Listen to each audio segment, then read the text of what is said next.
Love Them Knives channel? Yes, you're in the right place, especially if you're interested in the CRKT Motley.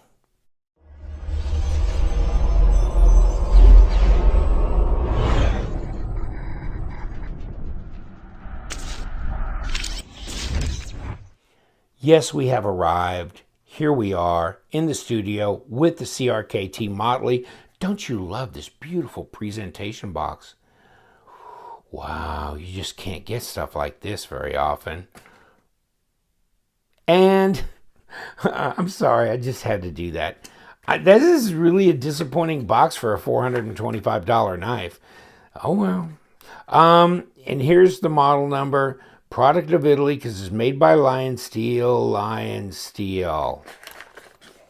And here's the paperwork, which has nothing to do with the Motley, right? Because it's just standard paperwork crap. Toss. Okay, well, I'll keep it together because I always do. In any case, so here's the kind of your certificate of authenticity, which is not a certificate of authenticity, which would have been nice since it's one of 500 units. And they could have like put the number in the corner and signature and date of birth, but no, they didn't. So there you go. I'm bitching and moaning. Ain't even got the knife out. So this knife, it slides into this little leather pocket here. And then, of course, whoops. And then this folds over like this, right? And so the whole thing rolls up and then, ties together, right? Okay, so you don't need any more instructionals on that. Just like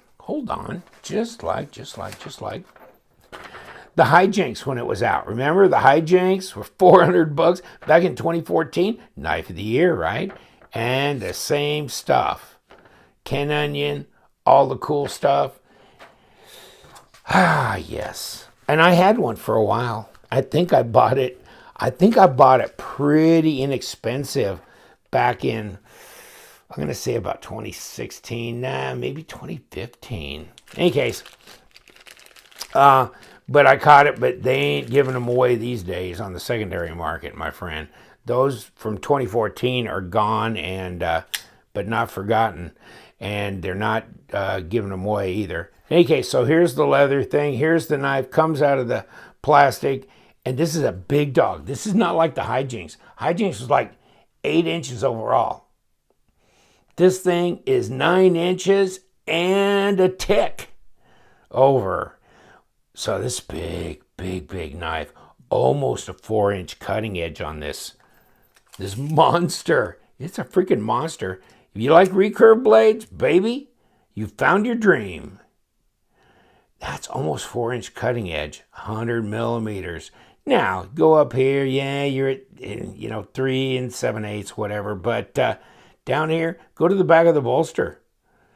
4 1/4 inches over, and so that's 100 millimeters at least.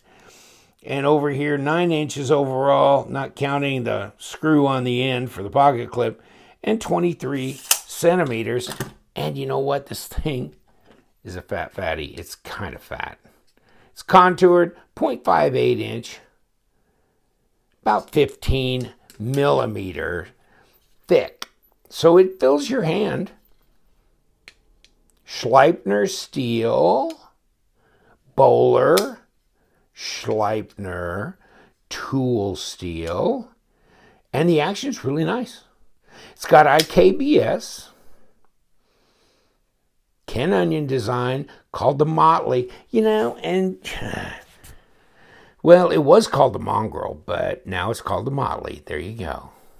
For this production, this knife is an exclusive that was made for Blue Ridge Knives. They're a knife distributor, so they distribute to retailers like Blade HQ and others. So people buy their knives from the big knife distributors. They're not the only one that distribute, but whatever. In any case, so Blue Ridge decided we want to do this. They got in on the Hijinks, but they weren't the sole exclusive on that. That was made for CRKT. I mean, it was CRKT made it and then distributed it. to whoever. So in any case, this was Blue Ridge, Ken Onion's design back from the day. Of course, it's always the last place you look, isn't it? So these are prototypes that were done back in 07.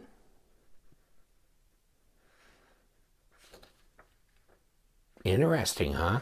A little bit different setup. You know, you got the titanium here, and then you got the carbon fiber feeding out here. Where these ever went or ended up, I don't know. You know? So here it is. I mean, basically a factory custom. I mean, hey, if you want to call a factory custom, you know, like the ZT 392 a factory custom, then hell, this is a factory custom. Let's just go down that road. Who cares? And LionSteel. I mean, have they made a few knives? Did they not get 2017 and 2018 awards for their manufacturing excellence, whatever? So, I mean, if you're going to have somebody make a knife for you, ain't bad going over there, right? And the SR11 that came out in 2017 was Knife of the Year as well. No jimping on this flipper tab. Check this out. Man, this is some Haas. Look at that blade stock. Whew. Baby. That's some stuff. Crown spine. Centered up. No blade play. No lock rock. I'm not going to say no lock stick because, yes, I have some. Check it out. The tick, you know. And I didn't do anything to this. I didn't want to before this review, but yeah, you can put some solution on there, seal that up, and get rid pretty much of the lock stick. But no, there's not a hardened steel lock bar insert in here. And, you know, like I say, the Hijinks, it didn't have one either. So that, you know, and it had IKBS. But that was 2014. This is not. This is 2018. So, all right. We haven't changed there. And the same Schleipner steel, which is a tool steel that some people will compare to D2.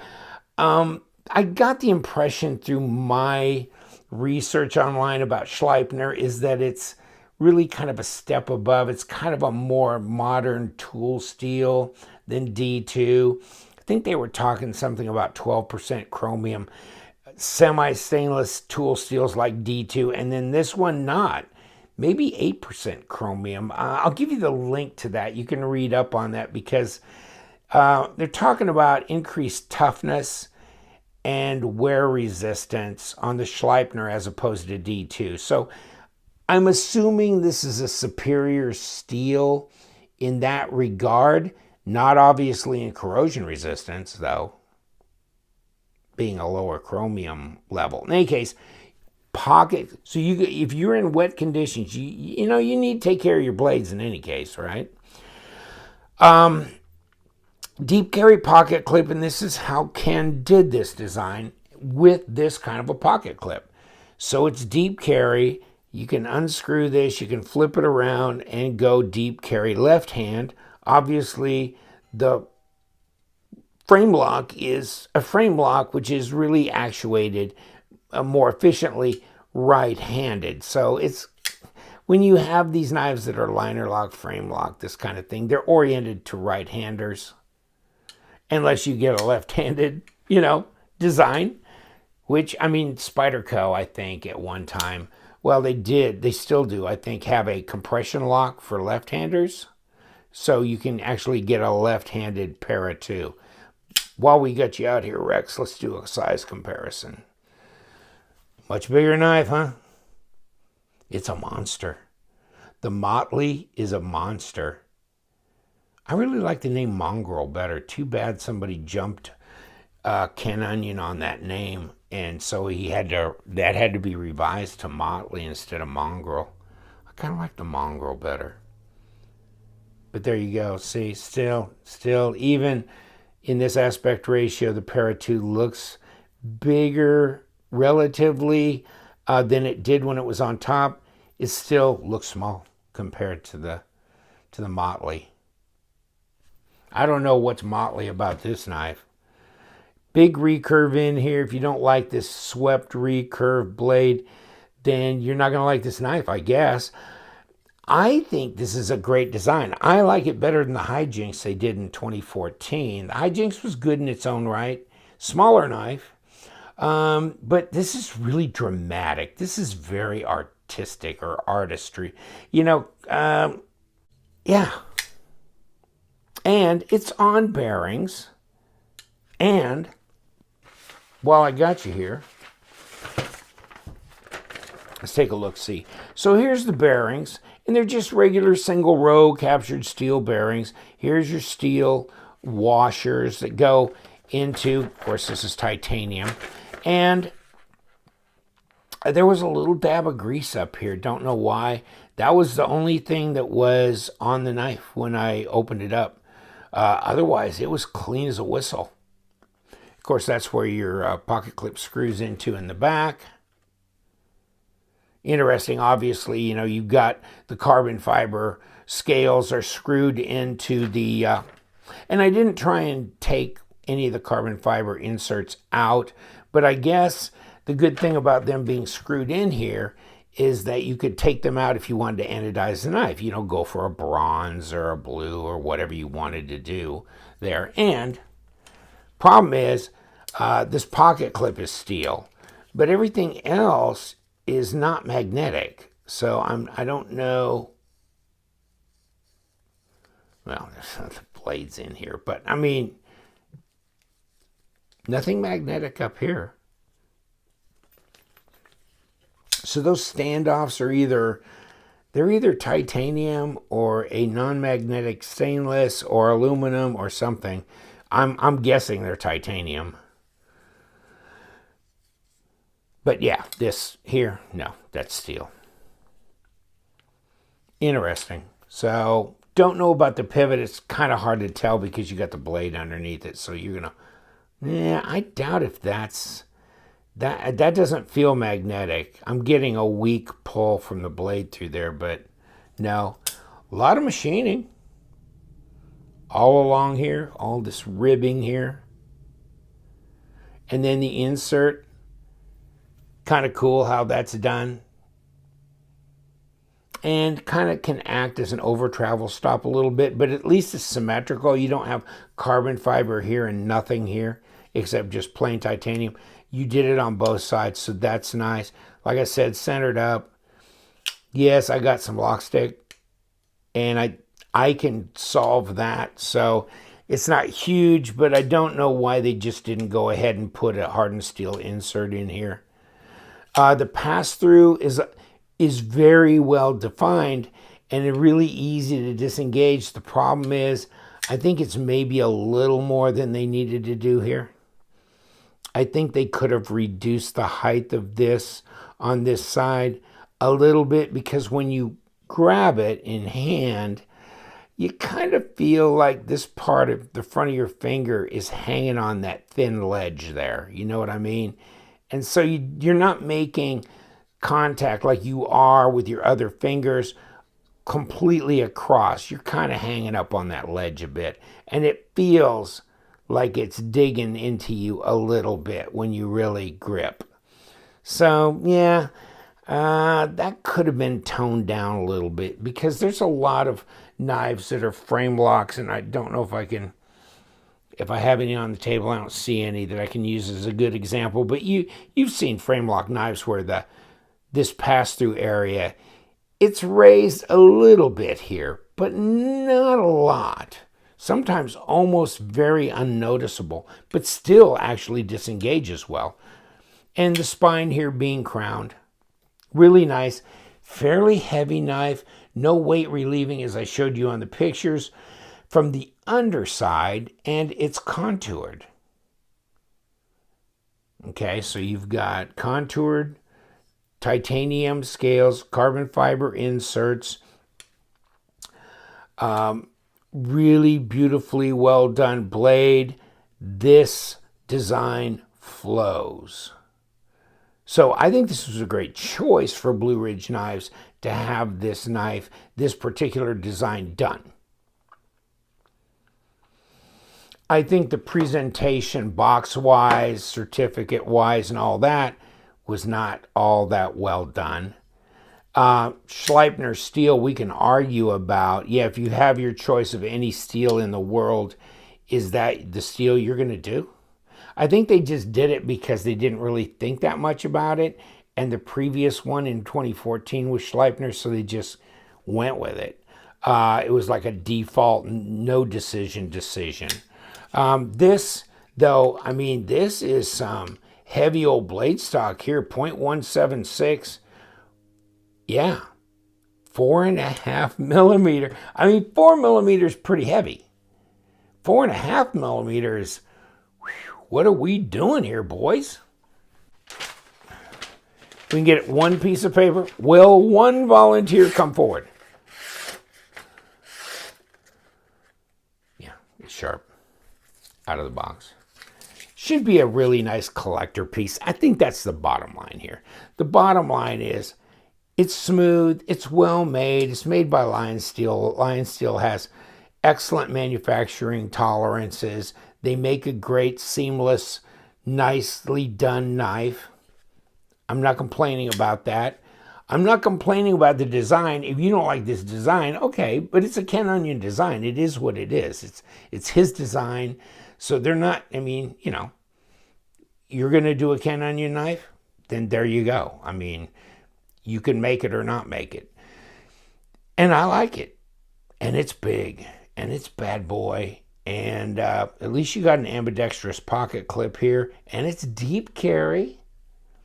Now, it's a little heavy. Shall we? 6.7 ounces.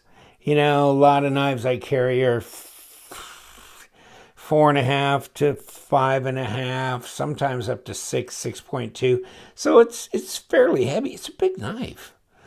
190 grams. So no, it's not a you know, a fragile little fainting rose of a knife. This is a big, thick, bladed blade stock. In my estimation, factory custom. I think it's beautiful. I think it's been well done. The fit and finish is good. I would have made different decisions about the presentation, the certificate. I would have put probably multi-row ceramic bearings on here, and I know I would have put a hardened steel insert in there, and I probably would have talked about this. If I would have had the prototype in my hand, I probably would have talked about cutting this down just a little bit, but that's not a huge issue. Obviously, it's easy to disengage in this regard. And it is really nice action. Even with non-multi-row ceramic bearings, just regular single-row steel bearings, it's still, that's nice. That's nice. And the detent on this thing, which we're just now talking about, seriously, is about the same as it is on a lot of knives, about a 5. I wouldn't give it a 5.5. So it's not a 5.5, it's a 5. Yeah, you gotta shake it pretty good. I don't think I can do this, but maybe I can. You can, I'm sure, if you do it hard enough. Okay, so yeah, I'd give it a 5. It's definitely not a snappy flipper, but even a fairly lazy flip will get it out there. It's got a lot of weight on that blade, pull it, continuing the energy transfer. I can fail it. Yeah, I can usually fail most knives. You just pull back on that flipper tab. It's pretty intuitive. And the flipper tab build is pretty good. Nice, smooth, rounded. Even a lazy flip will get it out there. Jimping up here. Yeah, once you complete your flipper tab pull, you're here. You're right in here. So there's no jimping in there. So that's a good thing. Yeah, that's pretty good. Yeah, I'm not landing on the jimping. Just beyond it, though, but not on the jimping, which, of course, is appreciable here. A little bit of a thumb ramp and jimping for this. Go forward position, you can, if you want, without cutting yourself, yeah. But comfortable, yeah. Reverse grip, comfortable, yeah. I like it. Is it worth $4.25? Hell, I don't know. What's worth what, out there? I mean, you got the Steelcraft stuff at $4.65 on the mini bodega, full-size bodega, made by Riot. So, yeah. I mean, I don't think you're going to get hurt in the long term, especially when these things sell out and here comes the secondary market and nobody's making this, right? The only time it got made was to do this.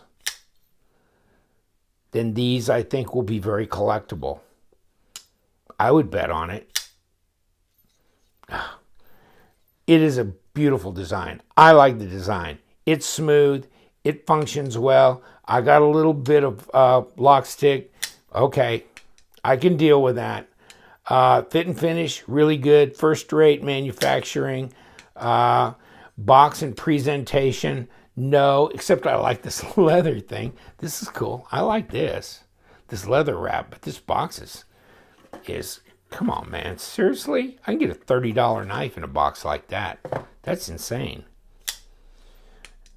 Although, is it about the box or about the knife? Because I bet there's a lot of actually custom knives that may not quite be as nice as this. Whew. It speaks to me. The design speaks to me. Okay, I'm done playing around. Here we go. Flanagan, where are you, bud? Everything's green out here, isn't it?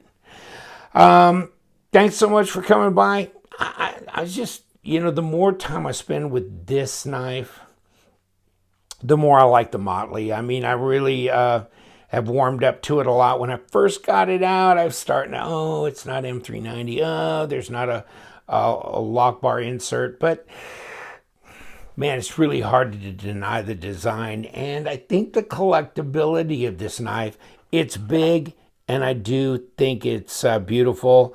And no, it's not going to be a user knife for almost anybody that buys it because it's just too expensive as a user knife. So does the recurve really make that much difference? There's going to be most of these knives, probably 90% of them 5 years from now will have not done anything but cut maybe 2 pieces of paper. So, I guess you don't have to worry about sharpening the recurve that much. Just saying. I know how people think. Don't lie to me. All right, we're going to let you go. Thanks so much for joining us. Me and Flanagan, we're off again. We'll be back like a bad penny. Because you know what we do. We love them knives, so you guys stay sharp.